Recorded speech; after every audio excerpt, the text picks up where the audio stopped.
but just don't sit for more than 35 to 40 minutes at a stretch. But अभी ना वो walk भी करते हैं तो थोड़ा ऐसे करते हैं, अभी वीडियो देखिए सर।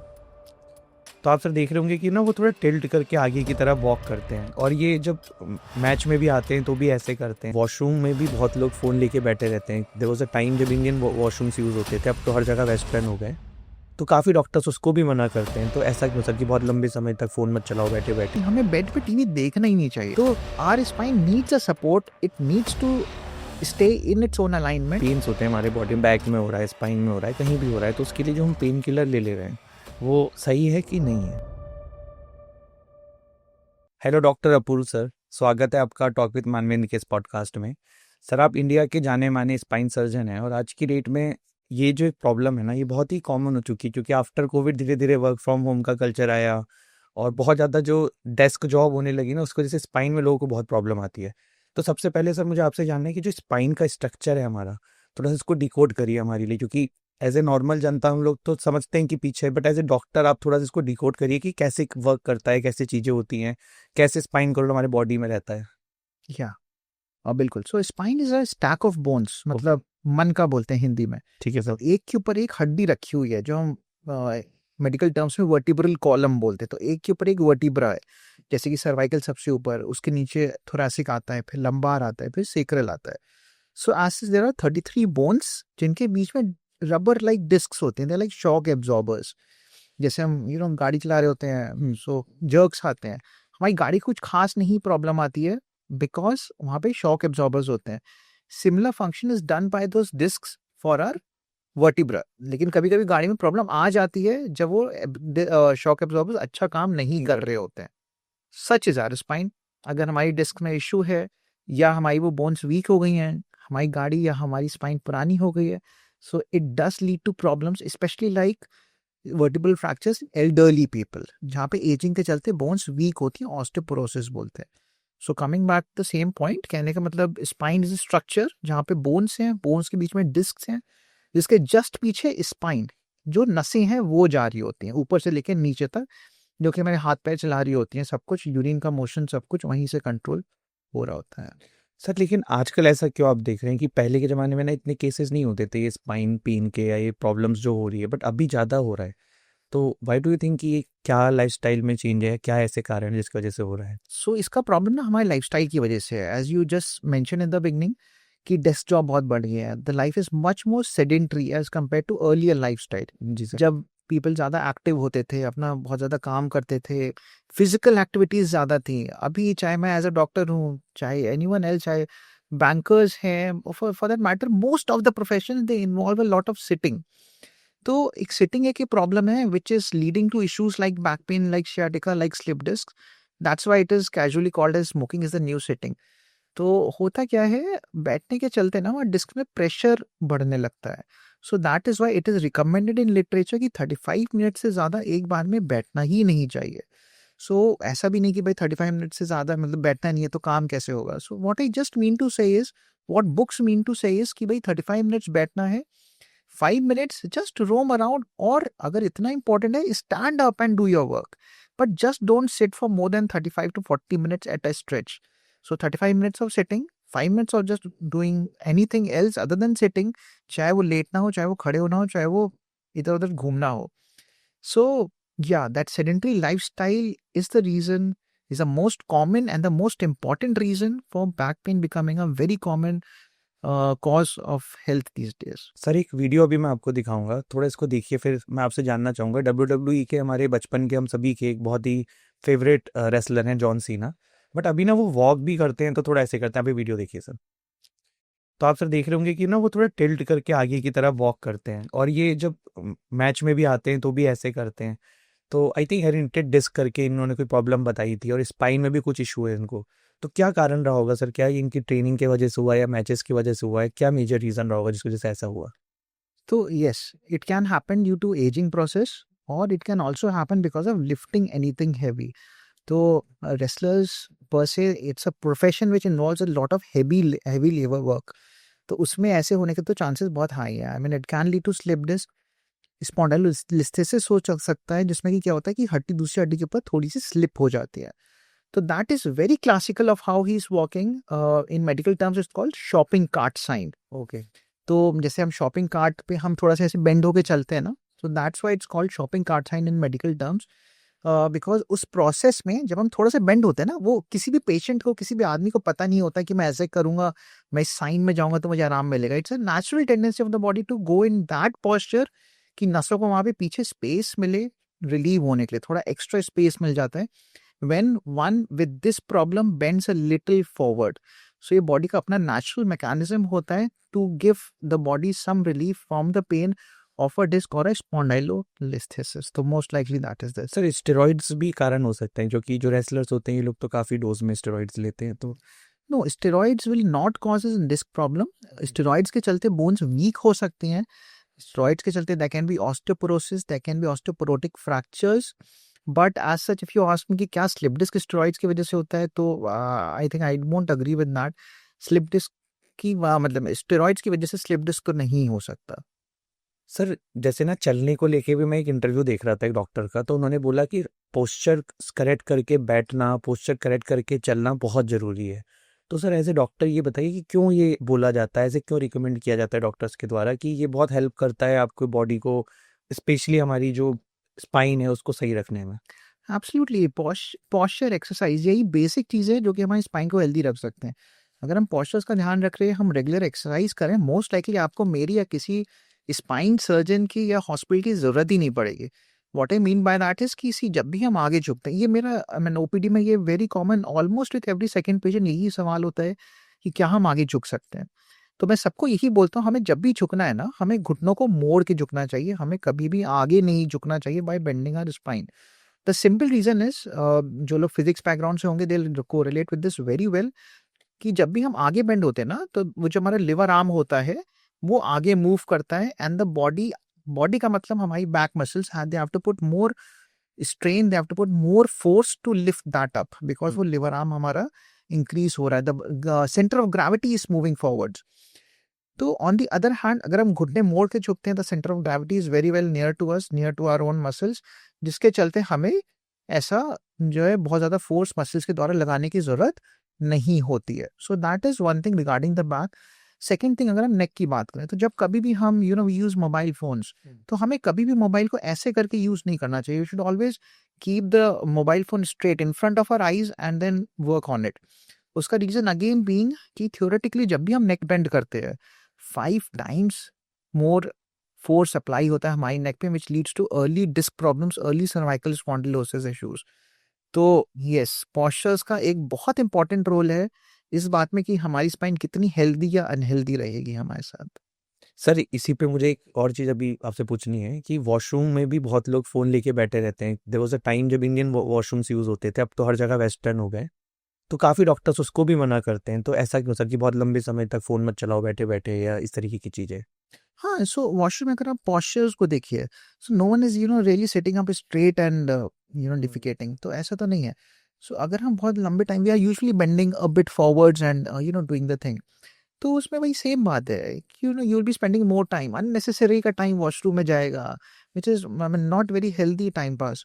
सो कहने का मतलब हम उस पॉस्चर, एक गलत पॉस्चर में बैठे हुए हैं, जो मोबाइल के चलते वो टाइम का रियलाइजेशन भी नहीं होगा, and it's indirectly leading to disasters effects like a slip disc in future. Immediately हमें नहीं पता चलेगा, लगेगा यार क्या है, क्या फर्क पड़ रहा है छोटी सी चीज़ से, बट समय के साथ ये चीज़ हमें दिक्कत देने लगेगी. सर ना ऐसे ही अभी मार्केटिंग गिमिक भी है या रियलिटी है, बट मुझे थोड़ा सा इस पे अभी मैं आपको क्वेश्चन बताता हूँ मेरा क्या है सर, कि आजकल ना बहुत सारी ऐसी कंपनियां आई हैं जो बेड ला रही हैं, ऐसा बेड दे रही हैं, ऐसा बेडिंग्स दे रहे हैं, ऐसा कुर्सी दे रहे हैं, काफ़ी कॉस्टली भी आ रहा है वो. बट मैं अपना पर्सनल एक्सपीरियंस दूंगा कि मैंने एक चेयर मंगाई थी ऐसी, तो मुझे ठीक लगी, मतलब लगा कि हाँ यार ये पहले से तो काफ़ी बेटर है, हेल्प मिल रही है. तो एज ए डॉक्टर आप लोगों को सर इसका एक्चुअल नॉलेज होगा, साइंस पीछे का पता होगा कि ये जितनी भी कंपनियां हैं, हम किसी कंपनी की बात नहीं करते, बट ये जो चीज़ें प्रोडक्ट्स आ रहे हैं ये जेन्युइन है कि ऐसे ही हैं?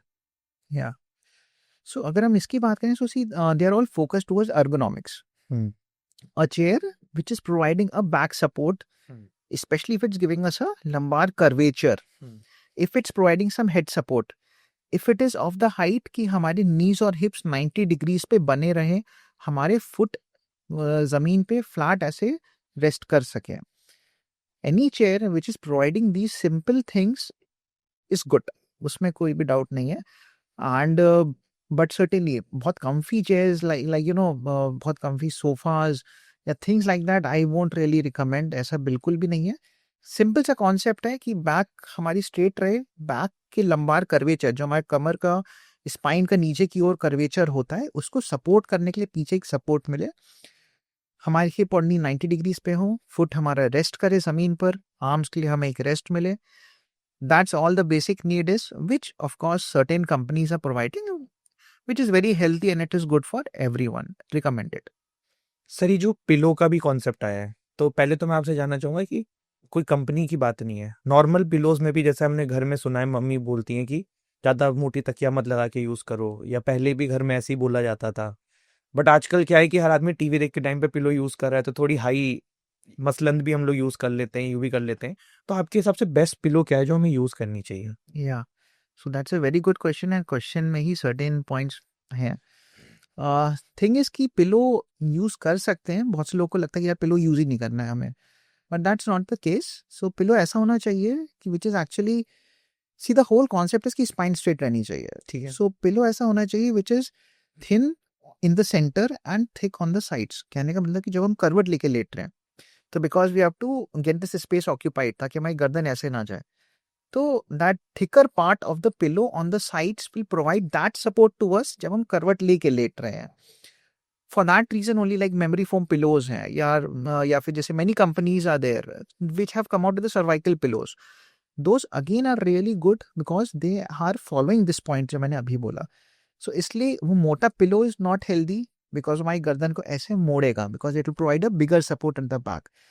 Very thin pillows again are not healthy because हमारी गर्दन को ऐसे पीछे ले जाएगा. Similarly not using pillows again not healthy because जब भी हम करवट लेके लेटेंगे we would have notice ourselves, अगर हम पिलो नहीं यूज करें हम अपना हाथ ऐसे लगा लेते हैं. तो our spine needs a support, it needs to stay in its own alignment, जो कि अगर हम किसी चीज से प्रोवाइड कर रहे हैं इट इज गुड. एंड जैसा कि इस सवाल में भी पूछा गया था कि लोग मसलन लगा के टीवी देखते हैं, तो एक बहुत इंपॉर्टेंट पॉइंट है which I would like to bring out कि हमें बेड पे टीवी देखना ही नहीं चाहिए. The reason why I am saying that is कि सी बेड पे हम टीवी कैसे देखेंगे? बेड पे हम टीवी देखेंगे बेड पे लेट के या बेड पे बैठ के. बेड पे बैठ के देखेंगे तुम्हारे पैर स्ट्रेट होंगे, which again is not healthy for the spine, not a good posture for the spine. तो हमें बेड पे सोने के अलावा, लेटने के अलावा कोई और काम करना ही नहीं चाहिए. तो जैसे कि अगर हम टीवी देख रहे हैं या कुछ भी काम कर रहे हैं, we should always sit on a chair which is making our hip and knees 90 degrees and providing us a back support. छोटी छोटी चीजें हैं, but then again these are like SIPs. छोटी छोटी हम काम करते रहेंगे, they will give us huge returns in our elderly age group. Sir अभी ना डेस्क जॉब जैसे हमने देखा है कि बहुत कॉमन हो चुकी है, तो कोई ऐसी 5 एक्सरसाइजेज बताइए जो डेस्क जॉब वाले लोगों को करते रहनी चाहिए, क्योंकि अब प्रॉब्लम ये है कि हम ऑफिस में ये एक्सपेक्ट भी नहीं कर सकते कि वो वाली चेयर सबको ला के दे, तो वहाँ तो वो चेयर नहीं है. तो कुछ उनको टिप्स बता दीजिए 4-5 कि भैया तुम्हारी अब 8 घंटे की जॉब है तो तुम करो, लेकिन यही चीज़ बीच में कर लो जिससे कि तुम हेल्दी भी रहो. बिल्कुल. सो one thing is that only कि भैया हमें काम करना है, हमें सुबह से लेकर शाम तक काम करना है. So work for 35 to 40 minutes, 5 minute का ब्रेक, और even stand up and do your work. तो एक तो ये थंब रूल है 35 to 5 वाला. सेकेंड थिंग, जब भी हम बैठ रहे हैं, even if our chair is not very ergonomically friendly to us, हम उसे खुद से ergonomically फ्रेंडली बना सकते हैं. कहने का मतलब हम पीछे जो है एक रोल ऑफ टॉवल या एक स्मॉल पिलो पीछे रख लें ताकि अपनी स्पाइन का कर्वेचर बना रहे. हम अगर उसकी हाइट एडजस्ट नहीं कर पा रहे हैं, हमारी चेयर ज़्यादा ऊंची है, हम पैर के नीचे एक सपोर्ट रख सकते हैं, सो दैट अगेन हमारा वो 90-90 वाला पॉस्चर बना रहे हैं. सो वन थिंग इज कि पॉस्चर्स का ध्यान रखना है, मूवमेंट्स रेगुलरली करने हैं so that blood circulation and muscle toning बनी रहे. Other thing is about exercises. So there are certain exercises जो कि हम बैठे बैठे कर सकते हैं. कुछ खास हमें इसके लिए परेशान होने की भी जरूरत नहीं है. जैसे कि even if you're sitting, you can just lean back on our chairs. So that back stretch again improves the circulation and somewhere that stretch improves the strength of the muscles. क्योंकि अगर हम कंटिन्यूसली ऐसे बैठे रहेंगे ना, it leads to मतलब एकदम weakening of the muscles हो जाती है रेगुलरली एक पोस्चर में बैठे रहने से. So even that stretching for 2 minutes as much as we can, leaning backwards, that again helps. Second thing is कहते हैं reaching for the sky. तो just stretching a hand up as much as we can, one hand then the other hand, holding for 3 seconds, coming down, repeating it again for 5 times, that again helps in improving the circulation and एक energetic सा feel होता है. Second thing is कि कुछ खास नहीं करना है, even while sitting, नमस्ते साइन बोलते हैं. So we can just make our hands like this and stretch them. तो यहाँ पे हमें खुद ही एक stretch सा feel होता है, which again improves the circulation, improves the muscle tone. Second thing is कि बैठे बैठे we can make fist, we can move the wrists around, we can do curls and turns. इसको अप एंड डाउन जो movements होते हैं wrist के, वो सारे मूवमेंट्स बेसिकली सिंपल सा फंडा इतना सा है कि हमें अपने जॉइंट्स को मूवमेंट में रखना है. बैठे बैठे हम अपनी नीज को स्ट्रेटन कर सकते हैं. We have to lift the leg up, pull our foot towards ourselves. तो इसको करने से अगेन वो मसल्स की स्ट्रेच होता है एंड वहाँ पे ब्लड सर्कुलेशन इंप्रूव होता है, पेन जैसे सिम्टम्स कम आते हैं, अपनी क्वाड्रिसेप्स स्ट्रेंथन होती है. तो holding it there for 5 seconds, bringing the leg down, lifting the other leg up, holding it there, bringing it down, and then repeating the whole cycle again. So there are exercises जो कि हम office में बैठे बैठे भी अपने सारे ही joints के लिए ऑलमोस्ट कर सकते हैं. साथ में पोस्चर्स का ध्यान रखें तो it will be very healthy for all of us. Sir ये बहुत अच्छे आपने पॉइंटर्स बताए. आई थिंक कि काफ़ी लोग इसको अगर फॉलो कर लें, क्योंकि फॉलो कम करते हैं लोग, अगर कर लें तो काफ़ी हेल्पफुल रहेगा उनके लिए. सर एक और, अभी जैसे ये सारी प्रॉब्लम्स हम डिस्कस कर रहे हैं, तो मैं आपको अपना एक माइंडसेट बता रहा हूँ कि हम लोगों को बॉडी में कहीं पेन होता है तो हम लोग पेन किलर उठा लेते हैं, खा लेते हैं. आजकल बड़ा 4-5 नाम है, सबको पता है. तो सर आपके हिसाब से कि ये जो पेन्स होते हैं हमारे बॉडी में, बैक में हो रहा है, स्पाइन में हो रहा है, कहीं भी हो रहा है, तो उसके लिए जो हम पेन किलर ले ले रहे हैं वो सही है कि नहीं है? सो आई फील सी अगर थोड़ा बहुत पेन है, विच इज से अगर 2 दिन का पेन है तो इट्स ओके. स्पेशली अगर हमें कोई लिवर, किडनी या स्टमक कोई ऐसा मेजर प्रॉब्लम नहीं है बैकग्राउंड में, young healthy adult having pain here and there for a couple of days, taking painkillers by himself, I think it's okay, है ना, कोई ऐसा बहुत दिक्कत नहीं होने वाली है. बट यदि अगर वो पेन बहुत लंबे टाइम से बना हुआ है, say it has been a week, नहीं सेटल हो रहा है, और से इफ इट्स एग्रेवेटिंग, और से वो पैरों में झंझनाहट आ रही है, पैरों में दर्द आ रहा है, या हाथ में झंझनाहट आ रही है, हाथ में दर्द आ रहा है, सूनापन आ रहा है, पेशाब में प्रेशर लगाना पड़ रहा है, चलने में बहुत दिक्कत हो रही है, बेड में टर्न करने में दिक्कत हो रही है, लेट के बैठने में दिक्कत हो रही है, बैठ के खड़े होने में दिक्कत हो रही है. So if any of these red flag signs are there, especially in an elderly age group or in a child below the age of 20 years, those again fall in the background in the red flag signs thing. तो उनको फिर ऐसा नहीं करना चाहिए कि pain killer लेके we are waiting. तो उसमें फिर हमें अटेंशन ऑफ अ डॉक्टर, एक अपॉइंटमेंट सीख कर लेना चाहिए.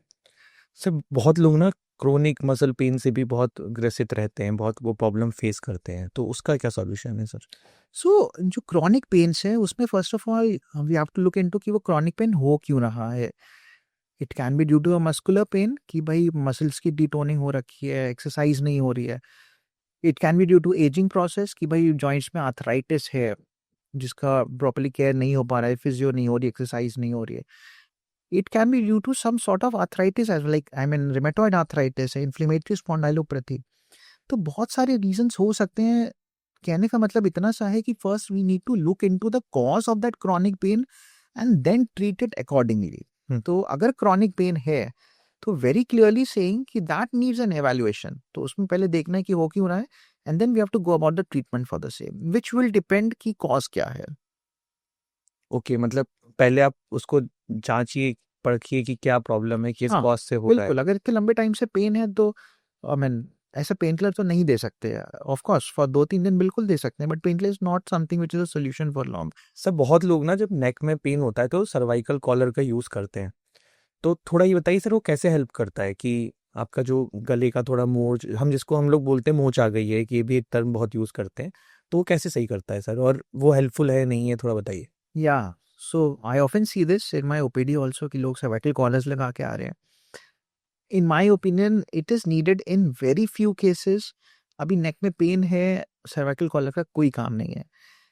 We need physiotherapy, we need to exercise, we need to tone our muscles. हम cervical collar लगा के I agree आराम मिलेगा, but we are giving it an external support. तो मैं हमेशा यही बताता हूँ, चाहे वो नेक की बात हो चाहे वो बैक की बात हो, कि मैं बेल्ट्स और कॉलर्स के लिए इसलिए डिमोटिवेट करता हूँ because I need the patient to stay healthy and happy for longer. मैं उसे 2 दिन के लिए अच्छा फील नहीं कराना चाहता. हम कॉलर लगा देंगे, बेल्ट लगा देंगे, वो ही विल फील हैप्पी, उसको लगेगा यार पेन अच्छा है, but that's not true. I don't want to deceit anyone. तो कहने का मतलब कि हम उसकी मसल्स को स्ट्रॉन्ग करना चाहते हैं ताकि जो काम कॉलर कर रहा है ना वो उनकी मसल्स खुद करें।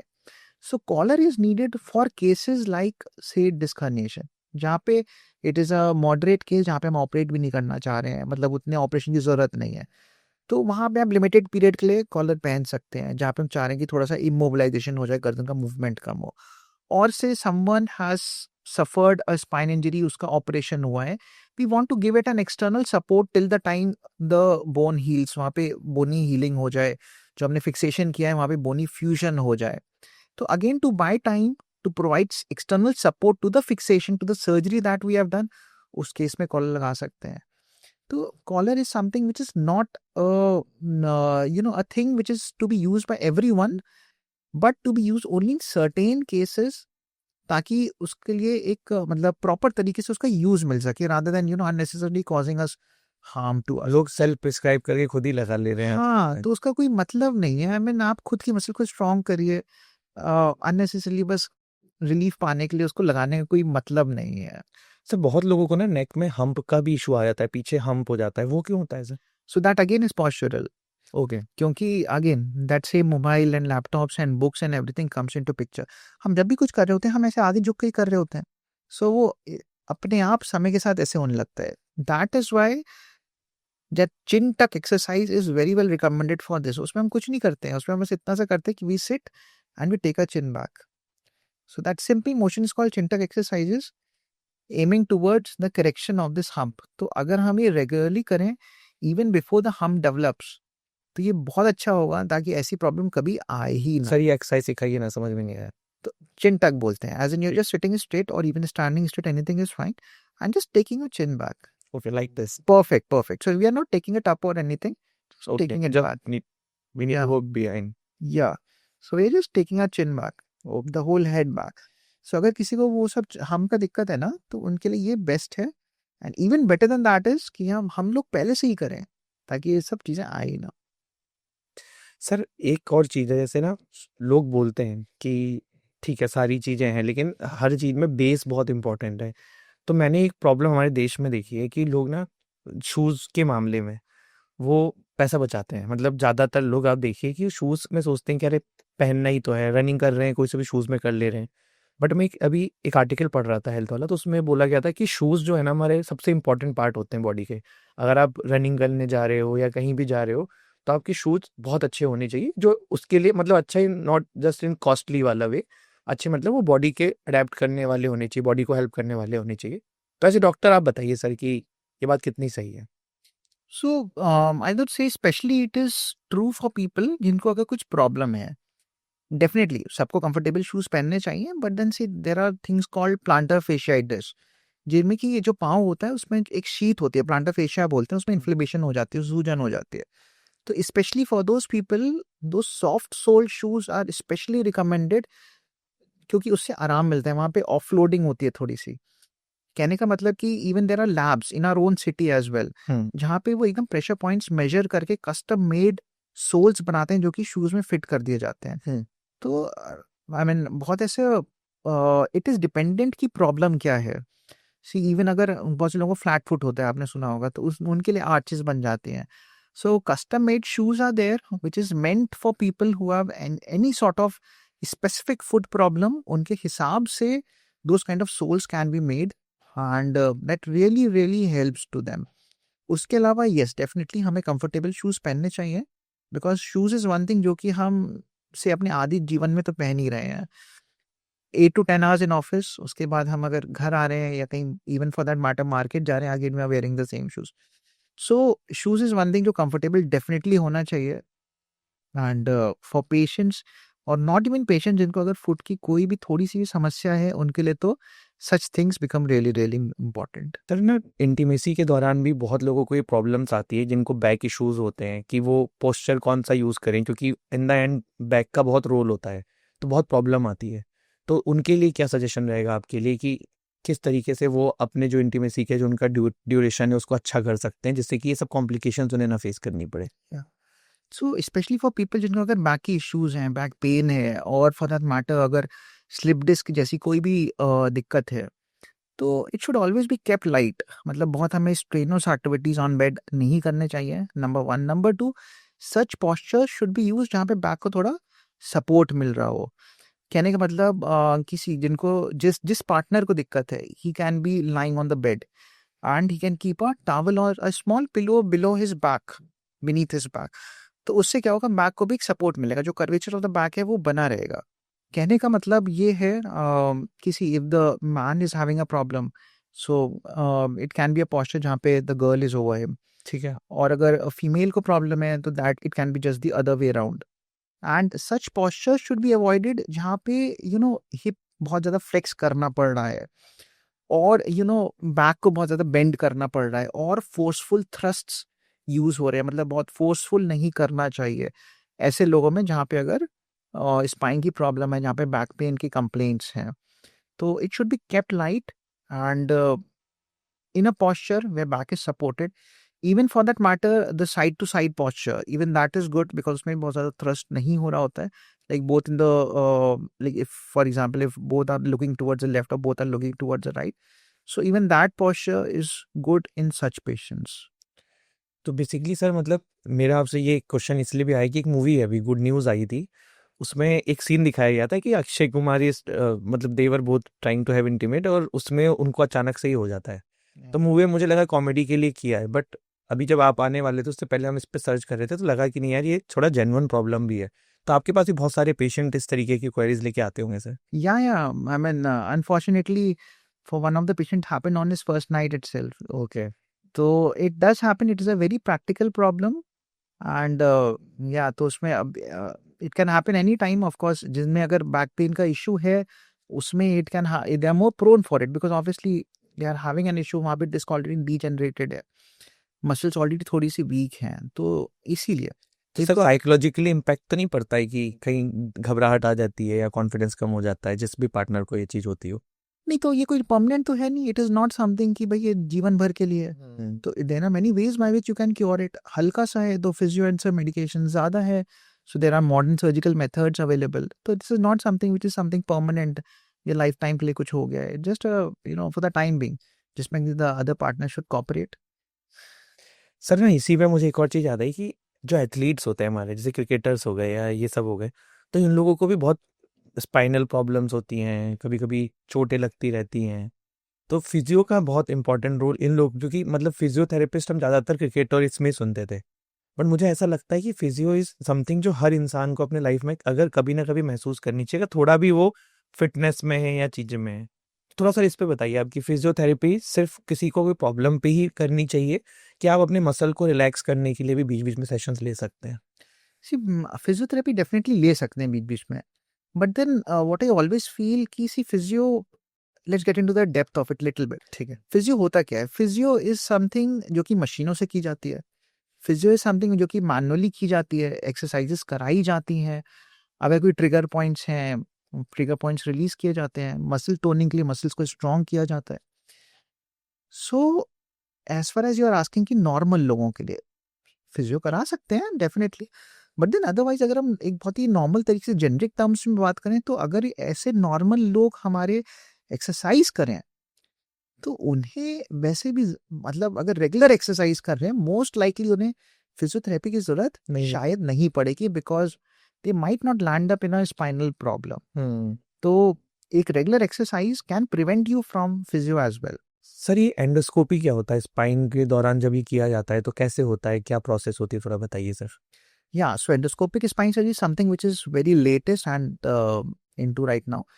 तो उसमें हम कोई ऐसी ओपन सर्जरी नहीं करते, लाइक नॉर्मली आपने सुना होगा कोई भी सर्जरी बैक को ओपन करके की जाती है, पेट को ओपन करके की जाती है। तो ये एक ऐसी सर्जरी एंडोस्कोपिक स्पाइन सर्जरी जिसमें हम स्पाइन को डायरेक्टली अपनी आंखों से देख ही नहीं रहे होते हैं, we just put a camera, दूरबीन समझाने के लिए हम बोलते हैं, precisely speaking it's an endoscope, जो कि वहाँ पे जाता है जहाँ पे हमारी नस है, जहाँ पे डिस्क है, जो डिस्क को हमें निकालना है।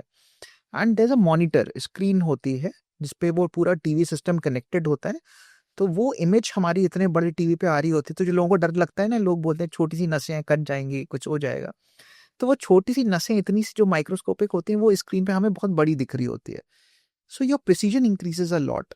तो endoscopic spine surgery something like a keyhole, it is a की होल सर्जरी, जहाँ पे आप स्पाइन को डायरेक्टली ना देख के आप टीवी पे देख रहे हैं, एंड इन स्किन पे इंसिजन बहुत छोटा सा, it is cosmetically very good, like साल 2 साल बाद पता भी नहीं चलेगा कि सर्जरी हुई थी। The patient becomes pain free, 3 घंटे बाद चलना शुरू कर देते हैं, अगले दिन घर चले जाते हैं, बहुत से लोग सेम डे घर चले जाते हैं। एंड सेफ्टी प्रोफाइल भी ऑफ कोर्स बहुत ज़्यादा इंक्रीज हो जाता है, since you are not opening, तो chance of infection they drastically decrease, because it is also done under water medium. हम उसे एयर मीडियम में नहीं कर रहे हैं, मतलब हम खोल के सर्जरी नहीं कर रहे हैं, जो एंडोस्कोप है उससे कंटिन्यूस पानी निकलता रहता है। तो we use 35 litres on an average of saline of water during this surgery, जिसके चलते इतना पानी अगर जा रहा है तो of course chances of infection becomes extremely low. Sir if I am not wrong, अभी श्रेयस अय्यर का भी जो ऑपरेशन हुआ था ऑस्ट्रेलिया में, आई थिंक इसी टेक्निक से हुआ था। हाँ, मोस्ट लाइकली इसी से ही हुआ होगा, आई am not sure about that. And sir ऐसे ही एक मिनिमल इन्वेजिव करके भी टेक्निक होती है, वो क्या होता है सर? या so again minimally invasive is a technique जहाँ पे हम एक छोटे से चीरे से वही स्पाइन सर्जरी कर देते हैं जो कि एक ओपन सर्जरी में की जाती है। जैसे कि पहले जो स्पाइन में स्क्रूज लगाने होते थे, वो स्पाइन को ऐसे खोल के मसल्स को स्प्रेड आउट करके फिर स्क्रू लगाए जाते थे।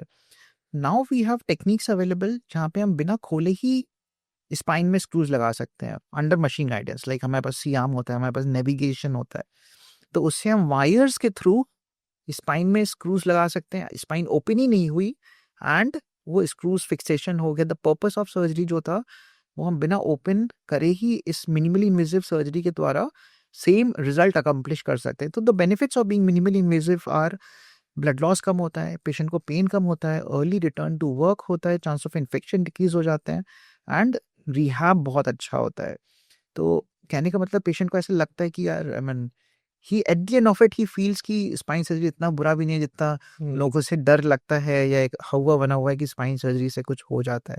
सो that's not the case with this minimally invasive surgery being there, with endoscopic spine surgery being there with us. And especially अगर हम नेविगेशन की बात करें तो here we in our hospital have navigation for spine. Navigation is like GPS. जैसे कि मुझे घर से यहाँ तक आना था तो मैंने GPS यूज़ किया, तो सिमिलरली फॉर स्पाइन हमारे पास this navigation is available which is again like the GPS only, जो कि हमें पूरा रास्ता दिखा रहा है कि स्क्रू कहाँ पे डालना है। Because people are often afraid, उनको लगता है स्क्रू डालेंगे कहीं गलत ना पड़ जाए, कहीं नस ना दब जाए। सो वो पूरा मशीन गाइडेड हो रहा है अब, जहाँ से हमें एकदम एग्जैक्ट पाथ में जहाँ स्क्रू जाना है वो पूरा दिख रहा है। So again the chances of something going wrong they decrease drastically. So that's a modern medicine where you have minimally invasive spine surgery, you have navigation spine surgery, you have endoscopic spine surgery, and that's the beauty of it, of getting it done at good centers जहाँ पे ये सारी latest facilities and doctors who are trained in it आपको available हो पाए। Sir thank you यहाँ पे आने के लिए। लास्ट में सर आप कुछ भी जो हमारे जनता को कहना चाहें, थोड़ा सा उनको कोई एडवाइस देना चाहें अपने लाइफस्टाइल को लेके, चीज़ों को लेके, तो सर प्लीज़ गो अहेड। या सो गाइस, मेरा आप सबसे यही कहना है कि please exercise regularly, use proper postures. जब भी आप बैठ रहे हो चाहे खड़े हो रहे हो, even while standing stand straight, कुछ झुक रहे हो, सामान उठा रहे हो, प्लीज बी कॉशियस, डायरेक्टली आगे ना झुकें, bend your knees, because many patients whom I have operated उनको आगे झुकने की वजह से ही दिक्कतें हुई थी।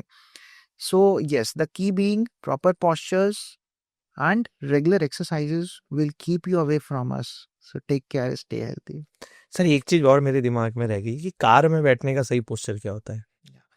सो कार में बैठने के लिए सही posture is again the same thing. See, postures का फंडा वही है, we have to just fit it in various places. कहने का मतलब जब भी हम कार में भी बैठ रहे हैं, अगेन जैसे कार्स के लिए आते हैं, प्रोफेशनल आते हैं वो कि lumbar supports they call it, car supports, तो वो हम बैक में यूज कर सकते हैं। Again they provide us a very good arch support for our back, तो that is again very good. And बहुत से लोग ऐसे आगे झुक के कार चला रहे या बहुत पीछे चलाते हैं, कुछ लोग बहुत आगे हैं, करते so we should sit kind of straight and use that back support, ताकि हम कंफर्टेबली चला पाएँ, अर्गोनॉमिकली बहुत अच्छा रहेगा, specially for lots of people जिनका लॉन्ग ड्राइविंग का काम है रोजाना। Again many of my patients are there जिनका जॉब प्रोफाइल ऐसा है which demands a lot of driving, तो उनको मैं यही समझाता हूँ कि please be very cautious, use proper postures while driving.